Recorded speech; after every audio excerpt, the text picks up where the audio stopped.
Imagina una costa gélida y desolada, sin rastro de civilización a la vista. Mas aquí, entre la arena, yacen rastros de vida humana. En enero de 1985, en Playa Yamana de la isla Livingston, antes de que la Antártida se cartografiara, un cráneo emergió de un afloramiento rocoso. Los restos pertenecían a una mujer, no antigua en el sentido convencional, pero su historia es tan misteriosa como inesperada. Una mujer mestiza, de 20 años, que falleció entre 1819 y 1825, arrastrada por las expediciones de caza de focas. Estos huesos preceden a los registros de la Antártida, generando interrogantes. ¿Quién era ella? ¿Cómo llegó a estas costas, tan lejos de tierras habitadas? ¿Y qué nos revelan sus restos de la interacción humana con un continente que creímos deshabitado? Su hallazgo nos invita a repensar no solo la exploración, sino las vidas olvidadas que se entrelazan con la historia. Durante gran parte de la historia, la Antártida fue más especulación que realidad. Los antiguos geógrafos imaginaron una vasta terra australis incógnita que equilibraría las tierras conocidas del norte. Los mapas de los siglos XVI y XVII a menudo mostraban esta vasta extensión en blanco en el fin del mundo, una masa de tierra imaginada que nadie había visto. Fue a principios del siglo XIX cuando exploradores se adentraron al sur por comercio y caza de ballenas y focas. Para fines del XVIII, la caza de focas era lucrativa y brutal. La demanda de piel y aceite envió barcos a aguas inexploradas, operando al límite del mundo conocido. Cuando Cook cruzó el Círculo Polar Antártico en 1773, confirmó la existencia de mares congelados, mas no vio tierra. Sus informes desanimaron más viajes por décadas, describiendo la región como inhóspita, estéril y no apta para asentamientos o ganancia.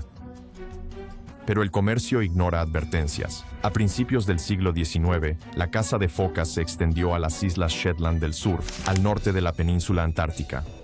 Estas islas, fuera del continente helado, sirvieron de base a los cazadores de focas que buscaban fortuna. 1819 fue un hito.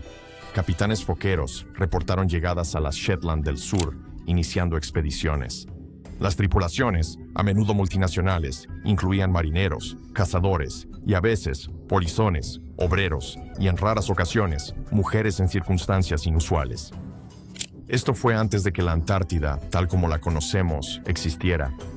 Mapas inciertos, registros inconsistentes, viajes peligrosos. Los barcos solían desaparecer sin dejar rastro. Los que iban al sur sufrían aislamiento, frío extremo y mares peligrosos, buscando solo ganancias. Así, el hallazgo de restos de una mujer en la isla Livingston cobra aún mayor relevancia. Si murió entre 1819 y 1825, su presencia antecede la documentación humana en la región. No es solo un hallazgo arqueológico, es un recordatorio de que las primeras huellas humanas en la Antártida quizás no sean de exploradores documentados, sino de personas anónimas arrastradas por el comercio y el destino. En enero de 1985, un equipo científico chileno en las Shetland del Sur hizo un hallazgo asombroso. En la playa Yamana del Cabo Shirreff, entre las rocas y restos de focas, descubrieron un cráneo humano. Estaba en un lugar inusual, semienterrado, desgastado por el viento y el mar, lejos de cualquier asentamiento o sepulcro. En una zona donde la historia humana era casi nula, el hallazgo resultó una anomalía. El cráneo fue recuperado y llevado a estudio. Las impresiones iniciales revelaron que no era de una víctima reciente, sino mucho más antiguo. Un análisis detallado reveló rasgos de una mujer joven, de unos 20 años. Los detalles forenses, el leve desgaste dental, la estructura ósea y la ausencia de signos de vejez apoyaron esta conclusión. Después, fragmentos de fémur hallados allí coincidieron con ella, confirmando que eran de un solo individuo. Lo que más impactó fue la datación, entre 1819 y 1825, según el análisis de radiocarbono. Este fue el periodo en que los barcos foqueros llegaron a las islas Shetland del Sur. La fecha era tan cercana a los primeros registros de actividad humana que su presencia parecía imposible. Al parecer, falleció justo en los albores de la historia, cuando la Antártida se abría paso en los mapas mundiales. El cráneo suscitó más preguntas que respuestas. ¿Por qué una joven de ascendencia indígena sudamericana estaba en un lugar dominado por cazadores de focas? ¿Viajó con tripulación, por voluntad o no? ¿Fue arrojada a la orilla post-mortem o abandonada en circunstancias trágicas? La ausencia de entierro sugería que sus restos fueron esparcidos por la naturaleza, no inhumados con esmero.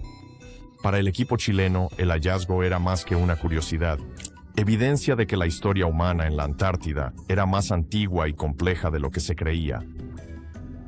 El continente, intocado hasta la era moderna, ahora portaba el rastro silencioso de una vida olvidada. Con el cráneo y los fragmentos de fémur seguros, antropólogos forenses buscaron identificar a esta enigmática mujer. La evidencia ósea solo daba fragmentos, pero un análisis cuidadoso reveló mucho. Era joven, probablemente entre 19 y 23 años al morir. Su cráneo mostraba rasgos consistentes con una mujer mestiza, implicando ascendencia europea e indígena sudamericana. Este hallazgo apuntaba a un origen en Sudamérica, quizás de las costas del sur de Chile o Argentina, donde los barcos foqueros reclutaban tripulaciones y a veces llevaban pasajeros no europeos.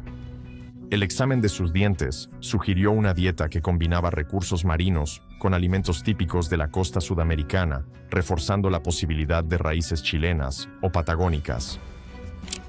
Sus huesos presentaban signos de estrés fisiológico, quizás anemia o desnutrición en su vida, pero no mortales. Estas pistas la situaban en un grupo habituado a la dureza, pero adaptado a la vida marítima. Lo más notable no fue lo que los huesos revelaron, sino lo que sugerían. Una mujer en la caza de focas era una anomalía. Las tripulaciones eran mayormente hombres de puertos atlánticos. Aunque ocasionalmente hay registros de mujeres que se disfrazaban para viajar o acompañaban a hombres, eran raras en expediciones tan duras y lucrativas. Su presencia sugería situaciones fuera de lo común. Pudo haber sido una polizona, la acompañante de un tripulante, o bien, forzada a ir. No hubo evidencia clara de trauma que indicara la causa de muerte. Sus restos no mostraban marcas de armas ni heridas que indicaran una muerte violenta. Este silencio dejó a los investigadores un abanico de posibilidades: enfermedad, exposición a los elementos o muerte accidental. El estudio forense solo pudo reconstruir en parte. Más allá de lo biológico, yacía una historia más elusiva. ¿Por qué estaba ella allí? Sus huesos la situaron en la primera presencia humana antártica, pero su vida y muerte siguen siendo un misterio. La datación por radiocarbono ubicó el deceso de la mujer entre 1819 y 1825, un lapso crucial en la historia antártica. Las islas Shetland del Sur se registraron por primera vez en 1819, gracias a informes británicos y rusos. Las tripulaciones de cazadores de focas, atraídas por la abundancia, llegaron a la región. Por años, estas islas remotas fueron el corazón del auge de la caza de focas, con navíos de Gran Bretaña, EU y Sudamérica. La datación sugería que esta joven vivió y murió justo al comienzo de este caótico periodo. Estar en las Shetland del Sur en esa época significaba que arribó en un barco foquero. La ascendencia le dio otra pista. Los rasgos óseos, con su origen mestizo, apuntaban a la Patagonia chilena o los canales del sur de Tierra del Fuego. Esto coincidía con la historia, ya que barcos de puertos sudamericanos a menudo reclutaban tripulación local. Los investigadores contemplaron que pudo ser Yamana o Cahuéscar, pueblos del sur de Chile de gran destreza marina. Estos grupos vivieron en costas hostiles por generaciones, navegando en canoas pequeñas. Si ella procedía de estas comunidades, su presencia en un barco foquero quizá no fue enteramente accidental. Sin embargo, hay pocos registros de mujeres de esas sociedades en expediciones de caza de focas. Otra teoría sugiere que era mestiza de la costa chilena, quizá relacionada con una comunidad mixta que proveía cazadores y marineros a principios del 19. De todos modos, el vínculo chileno era muy sólido. No solo su linaje coincidía con poblaciones del sur sudamericano, sino que un equipo chileno halló los restos más de 160 años después, como si la historia se repitiese. Su historia sitúa a Sudamérica, y no a Europa, en el centro del primer capítulo humano de la Antártida. Más que un relato de exploradores imperiales que se atribuyen descubrimientos, su presencia sugiere algo más, que individuos comunes y a menudo olvidados, marineros, trabajadores y esta joven, fueron de los primeros en dejar su huella en las costas antárticas. La pregunta más difícil en torno a los restos de la joven es cómo llegaron a parar a la playa Yamana. La evidencia forense establece su edad, ascendencia y momento aproximado de muerte, pero el porqué de su arribo permanece incierto. Se han propuesto varias teorías, revelando la precaria vida y las expediciones de caza de focas en el extremo sur del mundo. Una posibilidad es que muriera a bordo de un barco foquero y su cuerpo fuera arrojado al mar. La sepultura en el mar era común para marineros y pasajeros fallecidos en travesías. Aquí, las corrientes pudieron llevar sus restos a la orilla, esparcidos por olas y carroñeros. Que su cráneo y fémur se hallaran juntos sugiere una deposición localizada, no deriva aleatoria. Otra hipótesis es el abandono. Si enfermó gravemente, se incapacitó o fue vista como una carga en el viaje, pudo ser dejada en la isla Livingston. La caza de focas era brutalmente pragmática. La ganancia superaba la compasión y los barcos ignoraban la vida de la tripulación. Para una joven, varada en un entorno tan hostil, la muerte por hipotermia, inanición o aislamiento era casi segura. Una tercera teoría alude a un asentamiento o campamento temporal. En el auge foquero, la tripulación erigía refugios temporales en las Shetland del Sur para procesar pieles y aceite. Si ella estaba en tal campamento, pudo morir allí por accidente, enfermedad o negligencia. La falta de una estructura de entierro deliberada, no obstante, refuta una sepultura cuidadosa, sugiriendo que sus restos quedaron desprotegidos, expuestos al clima y los animales. Cada posibilidad subraya la precaria presencia humana en los primeros días de la Antártida. Arrojada al mar, abandonada o fallecida en la costa, su historia revela la dureza de la caza de focas y la fragilidad de quienes la vivieron. Las teorías abundan, pero ninguna provee una conclusión. En cambio, resaltan la brecha entre la historia de exploración, donde predominan barcos, capitanes y beneficios, y las vidas anónimas de quienes fenecieron al margen de tal relato. Para entender su presencia, hay que analizar la era de la caza de focas. Las islas Shetland del Sur, donde se hallaron sus restos, fueron descubiertas en 1819 por el cazador William Smith.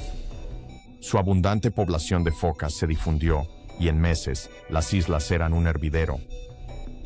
Decenas de barcos de Gran Bretaña, Estados Unidos y Sudamérica convergieron en la zona, iniciando uno de los auges de extracción más intensos pero breves del hemisferio sur. La industria peletera era implacable. Miles de focas fueron masacradas por sus pieles, dejando las playas yermas. Campamentos temporales surgían en las costas. Allí desollaban y almacenaban bienes antes del envío. El trabajo era peligroso, el entorno hostil y los viajes a menudo caóticos. Registros de la época relatan naves hacinadas, brotes y pérdidas frecuentes de vidas. Muchos barcos no volvieron. Aunque la caza era una actividad mayormente masculina, tuvo excepciones. Los barcos transportaban indígenas sudamericanos, apreciados por su destreza en la navegación y supervivencia costera. Hay relatos fragmentados de mujeres en expediciones, pero más como excepciones que como norma. A veces, las mujeres eran forzadas, vinculadas a la coerción y explotación de las industrias marítimas de ese tiempo. A principios de 1820, la caza en las Shetland del Sur ya declinaba. La industria fue tan intensiva que las focas escasearon en pocos años, forzando a los cazadores a ir más lejos. Tan rápido como empezó, el auge foquero cesó, dejando solo campamentos abandonados y registros dispersos. Sin embargo, es en este breve periodo cuando ocurrió la muerte de la joven, lo que sugiere que su historia es inseparable de esta industria brutal y efímera. Sus restos son más que una tragedia aislada, dan una dimensión humana a una historia económica. La era de la caza de focas no fue solo lucro y explotación animal. También sobre vidas arriesgadas, perdidas por esas ganancias, muchas olvidadas, salvo esta joven cuyos huesos sobrevivieron contra todo pronóstico. El hallazgo de los restos de la mujer tiene una importancia que excede sus detalles biológicos. Hasta mediados de los 80, se creía que la historia humana antártica empezó con las expediciones del siglo XIX, empresas europeas y americanas que mapearon costas y cazaron focas. Los huesos de Playa Yamana desafiaron tal suposición, aportando prueba de presencia humana en los primeros contactos. En arqueología, el contexto lo es todo. La Antártida es un continente donde los rastros humanos son increíblemente escasos. A diferencia de otros lugares, no tiene asentamientos, ni herramientas milenarias, ni capas culturales profundas que estudiar. Por eso, cada hallazgo es de importancia desproporcionada. Los restos de la joven se erigen como los huesos humanos más antiguos recuperados directamente en suelo antártico. Amplían la cronología humana del continente más allá de registros y reclamos a la experiencia vivida. Su presencia también revela el alcance de la exploración. Los relatos históricos destacan las expediciones nacionales y los viajes oficiales, pero su historia sugiere que la primera huella humana podría no pertenecer a célebres exploradores, sino a individuos anónimos, arrastrados por las corrientes económicas. Ella encarna la realidad de que la historia humana de la Antártida no es solo sobre descubrimientos, sino sobre las muchas vidas a menudo marginadas, indocumentadas y olvidadas que se cruzaron con el continente de formas nunca registradas. El hallazgo subraya retos de la arqueología antártica. El clima extremo borra la mayoría de los rastros de actividad humana. Huesos, artefactos y campamentos se degradan o dispersan por el hielo y la fauna. El hecho de que su cráneo y su fémur hayan sobrevivido es extraordinario. Esto sugiere que puede haber más rastros de visitantes tempranos, escondidos en el hielo o bajo la arena, pendientes de futuros hallazgos. Sus restos nos recuerdan que el pasado humano de la Antártida está lejos de estar completo. Por cada anotación en un diario o registro de expedición en archivos, hay historias humanas perdidas, personales y vulnerables que aún no se han descubierto. Ella es uno de los pocos lazos tangibles entre la historia oficial de la Antártida y las vidas silenciosas e inéditas que la forjaron. Informes científicos ven sus restos como datos: edad, ascendencia, dieta y causa de muerte, todo incierto. Pero detrás de esos detalles yace una historia humana que no puede ser ignorada. Rondaba los 20 años, en la flor de su vida. Circunstancias la llevaron a uno de los entornos más remotos e implacables del planeta. Ya sea que eligiera estar allí o fuera llevada a la fuerza, su destino se selló en una tierra donde sobrevivir sin apoyo era casi imposible. Su presencia altera nuestra visión de la Antártida. El continente suele verse por grandes exploradores y expediciones nacionales: Cook, Shackleton, Amundsen, Scott. Pero antes de esos viajes, esta mujer anónima ya pisó sus playas, una figura tranquila en un capítulo olvidado. Ella representa a la gente común y a menudo olvidada, cuyas historias no están en los libros, pero son igual de reales. Su muerte también destaca el costo humano de empresas como la caza de focas. Para muchos, la Antártida no era un lugar de descubrimientos, sino de esfuerzo, peligro y explotación. Los foqueros soportaban condiciones brutales, las vidas se perdían y olvidaban fácilmente. En su caso, sus huesos, preservados en arenas frías, sobrevivieron al tiempo por pura casualidad, siendo descubiertos 160 años después. Es conmovedor saber que la suya es la primera voz humana de la Antártida, aunque solo hable en silencio. A diferencia de exploradores posteriores que dejaron diarios, mapas y monumentos, ella solo dejó sus restos, erosionados por el viento y la marea. Pero ese silencio lleva su propio mensaje: que la historia de la presencia humana en la Antártida no solo es sobre triunfos y exploración, sino de vidas truncadas, historias no contadas y gente borrada de los registros. En muchos sentidos, ella simboliza las capas ocultas de la historia, aquellos cuyos nombres no se registraron, cuyas contribuciones no se reconocieron, pero cuya existencia añade humanidad al relato de la exploración. Sus huesos transforman una playa remota en un memorial, un recordatorio de que el pasado antártico pertenece a individuos olvidados, no solo a naciones y exploradores. Los restos de la joven de Playa Yamana, desde su hallazgo, han provocado constante debate. Estudios forenses de los 80 y 90 confirmaron su edad y origen. Revisiones posteriores reevaluaron la evidencia. investigadores sugirieron que análisis de ADN detallados precisarían sus orígenes, conectándola con pueblos indígenas del sur de Chile. Mas, como con varios hallazgos arqueológicos en la Antártida, el avance ha sido lento. Las estrictas normas del Tratado Antártico exigen tratar con delicadeza los restos, limitando así la investigación invasiva. Las hipótesis de su presencia están abiertas. ¿Era de una tripulación foquera sudamericana? ¿Era acompañante, voluntaria o no, a bordo de un barco hacia las Shetland del Sur? ¿O quizá fue una de las trabajadoras anónimas arrastradas a las industrias marítimas cuando la supervivencia era secundaria al beneficio? Cada posibilidad resalta la incertidumbre en su historia vital. Lo que es evidente es que su hallazgo ha reconfigurado la cronología humana de la Antártida. La historia del continente ya no se limita a bitácoras o a los triunfos y tragedias de expediciones. Sus restos testimonian una previa y discreta presencia humana, accidental, personal y olvidada hasta su fortuito redescubrimiento. Su caso también influyó en la arqueología antártica. Subrayó el valor de indagar en las huellas humanas más pequeñas, motivando a los investigadores a enfocarse en evidencias sutiles, huesos, herramientas o piezas de ropa que antes se ignorarían. También resaltó la responsabilidad ética de interpretar tales hallazgos con respeto, reconociendo que tras cada hueso o artefacto yace una vida humana. Y aún así, las preguntas persisten. ¿Revelarán futuras expediciones más restos humanos antiguos en la Antártida?